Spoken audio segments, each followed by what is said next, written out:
as first citizen of this great city, I wholeheartedly welcome you all here today to the Mansion House. The hearts of the people of Dublin go out to the people of Palestine, and especially the people of Gaza, who suffered such horrors last year.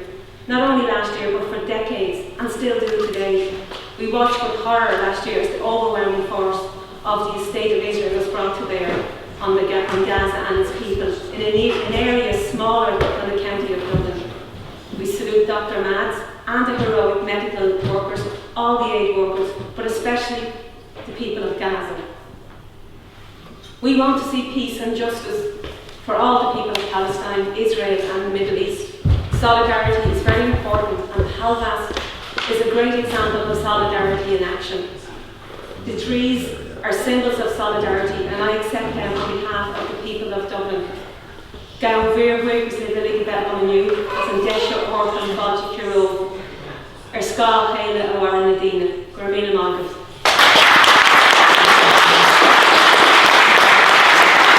I'd just like to invite Dr. Mads Gilbert up to say a very small few words, because he's been speaking incredibly over the last few days about his experience in Palestine.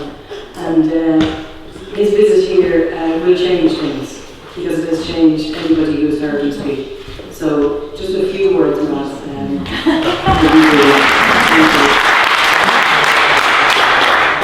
Your Excellency, Lord Mayor, dear friends of Palestine, friends of the Palestinian people, and friends of the Jewish people.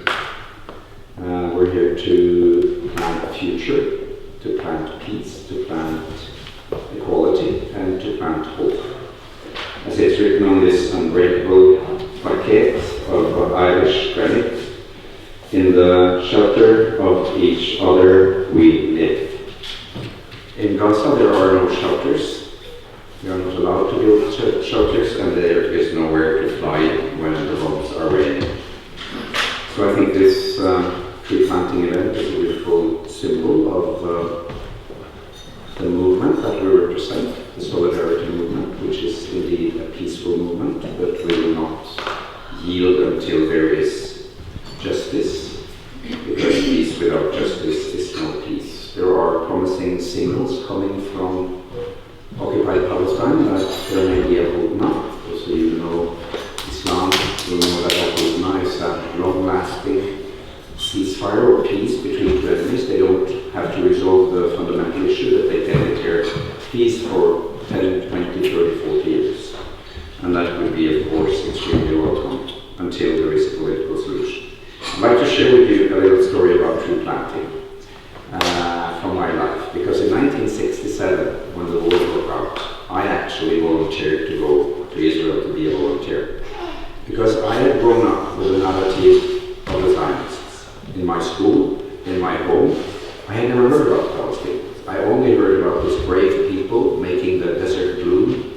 My mother, very radical, told me about the need to support Israel and the Israeli people because of Holocaust and our debt to the people, to the Jewish people because of the horrors of the Holocaust.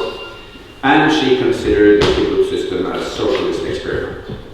So when the Israeli embassy in Oslo issued a call to Norwegian youth to come to the support of Israel during the 67 war, I was very active and radical at that time. I went to the embassy, I was checked out, stamped good to go. I called my big sister, who is also a doctor, and I said, I'm going to Israel, isn't that great, international solidarity? And her rather cold answer was, not really, you have to come and talk with me. And that night I heard about Palestinian people for the first time. I was a medical student in Norway, very, very typically indoctrinated with the narrative of the Zionist movement. So the next morning, of course, I realized that I had done a mistake, went down to the Israeli embassy, I cancelled my volunteering and became a member of the Norwegian Palestine Committee instead. And 1 year later, I got a letter from the Israeli Minister of Foreign Affairs to me personally, with the caption, a letter of thanks. And it read that in admiration and thankfulness for my brave volunteering to go and support Israel in the difficult times, there was a tree planted in a commemoration garden in Israel with a brass placket on with my name. So somewhere in Israel there is a tree, should be rather big, with my name on, if it's not been shot down. I used to tell this story when I lecture in the US, because I think so many of us have come from this one-sided understanding of what Israel is, without any understanding of the colonial element, of the occupation, of the injustice, and so many have never heard about Palestinian people. So this tree planting, I think, is a very good occasion to remind the Israeli government that we are planting trees, and we are planting trees until Palestine is free, and we will never give up until there is a free Palestine. Shukran. I just want to say that PALFest started, Andy Cummins is here, he's the instigator of PALFest, and it started because people were absolutely outraged last year about what happened during what the Israeli army called Operation Protective Edge. People couldn't watch anymore what was happening in Palestine to Palestinian people. And this solidarity for us is a pledge from Irish artists to the people of Palestine that we will stand with you, and that this is not the end, that this is only the planting, and it will continue to grow. I'd like to ask Fatih Al-Tamimi, who's been an amazing organiser of PALFest, up to the stage, because she's going to read a beautiful poem from Mahmoud Darwish.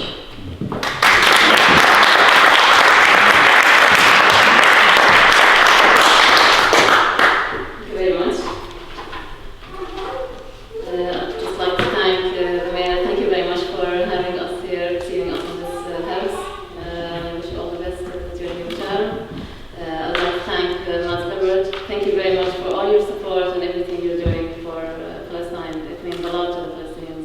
I'm really thanking you from the bottom of my heart, and all the Irish people, PALFest of course, because Palestinians in Palestine and in the occupied West Bank, in Gaza, in 48, in the diaspora, and all the in Lebanon, Syria, everywhere, they all need your support more than pity. So your support means a lot to us, and if you support one of the ways to support the Palestinians is the BDS campaign, of course, and there were motions passed in the city council here last year after that attack. So hopefully their mayor will look after that as well, and will continue your support, please. I would like to read a short poem by Mahmoud Darwish. It's called On This Earth. We have on this earth what makes life worth living. The aroma of bread at dawn, a woman's opinion of men, the words of Ascodius, the beginning of love, moss on a stone, mothers who live on a flute's side, and the invader's fear of memories. We have on this earth what makes life worth living. The wine moves down, the woman's leaving 40 in full blossom, the hour of sunlight in a prison, a cloud resembling a pack of creatures, the applause of people for those who face their end with a smile. We have on this earth what makes life worth living.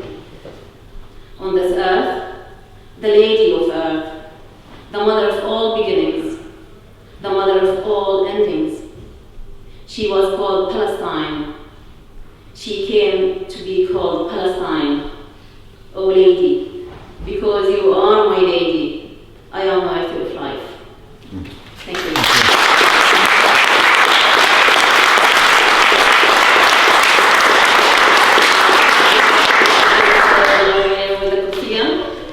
Kufiyya is a symbol of Palestinian resistance, and this kufiyya is from Hebron, my hometown in Palestine. So please.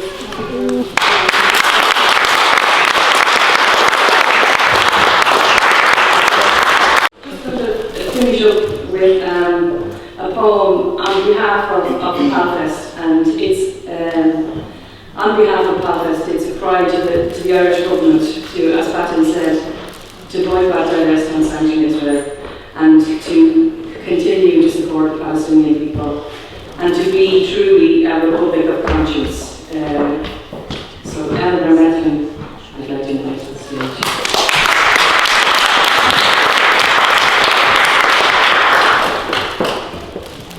Sharing feelings from the Republic of Conscience. When I landed in the Republic of Conscience, it was so noiseless when the engine stopped I could hear a curlew high above the runway. At immigration, a clerk was an old man who produced a wallet from his homespun coat and showed me a photograph of my grandfather. The woman in customs asked me to declare the words of our traditional cures and charms to heal dumbness and avert the evil eye. No porters, no interpreter, no taxi. You carried your own burden, and very soon your symptoms of creeping privilege disappeared. Fog is a dreaded omen there, but lightning spells universal good, and parents hang swaddled infants in trees during thunderstorms.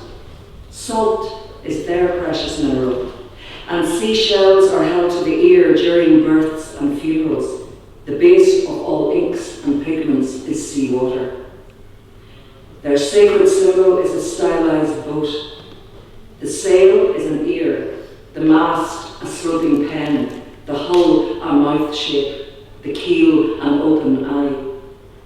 At their inauguration, public leaders must swear to uphold unwritten law and weep to atone for their presumption to hold office and to affirm their faith that all life sprang from salt in tears which the sky god wept after he dreamt his solitude was endless. I came back from that frugal republic with my 2 arms the one length, the customs woman having insisted my allowance was myself. The old man rose and gazed into my face and said that was official recognition that I was now a dual citizen. He, therefore, desired me when I got home to consider myself a representative and to speak on their behalf in my own tongue. Their embassies, he said, were everywhere, but operated independently, and no ambassador would ever be relieved. And I'd just like to also thank Jackie McKenna, who did this beautiful plaque for the Solidarity Tree.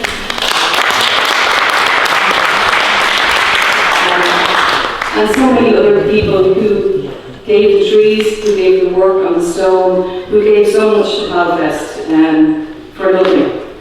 And that has been really the spirit of Palfest Ireland. That it's been an incredible experience of so many people in Ireland want to start working for Palestine in all of their ways, and we continue to steer our craft as artists.